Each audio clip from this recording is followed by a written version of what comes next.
অস্ট্রেলিয়ার জনপ্রিয় franchise league big ব্যাশে আবারও ডাক পেলেন বাংলাদেশের উদীয়মান leg spinner Rishad Hossain. Hobart Hurricanes দ্বিতীয়বারের মতো ড্রাফট থেকে দলে নিয়েছে এই তরুণ বাংলাদেশি ক্রিকেটারকে।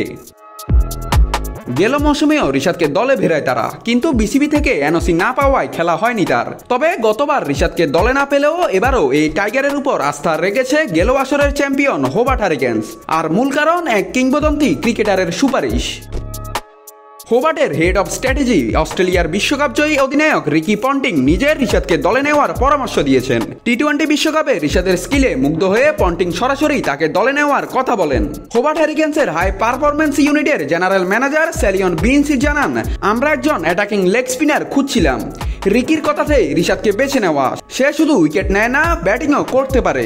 সে বাড়াবে আমাদের ব্যাটিং গভীরতাও। বিশ্বকাপে একের পর এক উইকেট নিয়ে নজর কেড়েছেন রিশাদ। এবার বিগ ব্যাশে সে প্রতিভা দেখানোর সুযোগ মিলছে। সবশেষে শুধু একটাই প্রশ্ন, বিসিবি থেকে এনওসি কি মিলবে এবার? যদি মিলে তাহলে স্পিন ঘূর্ণিতে অস্ট্রেলিয়ায় বাজবে বাংলাদেশের ঢোল, এমনটাই প্রত্যাশা বাংলাদেশের ক্রিকেট প্রেমীদের। নাত রাহুল, নিউজ না স্পোর্টস।